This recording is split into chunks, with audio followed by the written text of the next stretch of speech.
हो गया। पहले एक कागज का छोटा सा लेख पढ़ा था, डिस्कशन है, कोई प्रवचन नहीं है, लेकिन सुनना जरूरी है। एक सऊदी अरब में एक 10 साल की लड़की ने अपने पिता से मोबाइल मांगा कि मुझे मोबाइल चाहिए। 10वीं क्लास की लड़की ने, सॉरी, तो 10वीं क्लास की लड़की ने अपने पिता से कहा कि मुझे मोबाइल चाहिए, आप सोच लीजिए क्या करना है। तो माता पिता चूंकि प्रोफेसर थे, पढ़े लिखे थे, उनने डिस्कस किया कि बच्ची 10वीं क्लास में पहुंच गई है, उसको मोबाइल तो देना पड़ेगा, क्योंकि नेट चाहिए पड़ता है, कुछ चीजें समझनी पड़ती हैं, बहुत सारी जानकारियां आवश्यक होती हैं जो नेट से मिलती है, ठीक है। तो माता पिता ने बहुत सोच करके उसको एक मोबाइल दे दिया और मोबाइल के साथ एक पर्चा थमा दिया। पर्चे की कंडीशन देखिए आप क्या लिखी थी। पर्चे की कंडीशन में यह लिखा था कि मोबाइल हम आपको उस शर्त पर देंगे जब आप इन शर्तों का पालन करेंगे। बोले तो बच्चे को शर्तें बताई गई, उसमें पहली शर्त बताई गई उस मुसलमान माता पिता के द्वारा कि आपको मोबाइल देने के बाद आपको 5 वक्त की नमाज रोज पढ़नी पड़ेगी।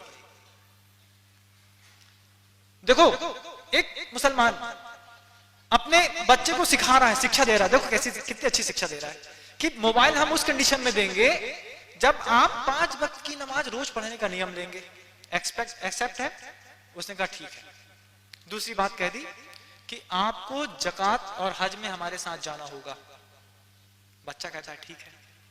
उसके बाद तीसरी बात कह दी, 10 बजे के बाद आप अपना मोबाइल अपने पास नहीं रखेंगे, रात में हमारे पास जमा कराना होगा। आपको स्वीकार है? तो वो मुसलमान की लड़की कहती है हाँ हमें स्वीकार है। उसके बाद 2-3 और हिदायतें दी, ऐसी सुंदर हिदायतें दी। मुसलमान कहता है कहीं भी बाहर निकलोगी तो बुर्का पहन के निकलोगी। आपने कभी अपनी बच्ची से कहा कि बाहर निकलोगी तो चुन्नी डाल के निकलोगी? कभी कहा कि मोबाइल देते हैं लेकिन 2 टाइम मंदिर रोज जाना पड़ेगा, अष्टमी चतुर्दशी पूजन करनी पड़ेगी, संडे को हमारे साथ पूजा करने जाना पड़ेगा, रात को 10 बजे के बाद मोबाइल हमारे पास जमा कराना पड़ेगा? कभी इस तरीके के बंधन में डाल करके क्या बच्चों को स्वतंत्रता और सुविधाएं दी?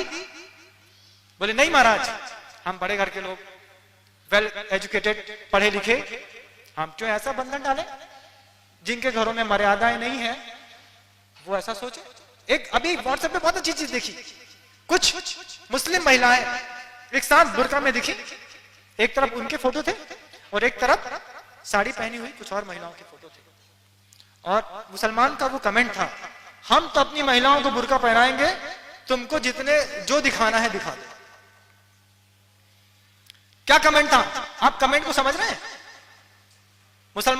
मुसलमान का कमेंट था, वो कहता है कि हम तो अपनी महिलाओं को बुर्का पहनाएंगे, तुम्हें अपनी महिलाओं को जो दिखाना है दिखा दो। इस तरीके की परिस्थितियां, इस तरीके का वातावरण इतना भयंकर बन गया है, इतना भयंकर बन गया है कि नमोकार मंत्र हम साथ में बैठ करके पढ़ें भी तो भी हमारी दृष्टि उस वाइब्रेशन पे रहती है जो हमारी छाती से चिपका हुआ है। देखो मैसेज तो नहीं आया, देखो किसी का फोन तो नहीं आया, देखो इसका नाम इससे सेट है, इसका इसमें सेट है। ऐसी बहुत सारी परिस्थितियों में हम बहुत आगे आ गए बंधुओं। आज मेरे पास समय नहीं है, आज मैंने ये बात छेड़ी है और इस समस्या का समाधान सिर्फ मैं दूंगा ऐसा नहीं है, मेरे संघ के सारे मुनिराजों को देना होगा।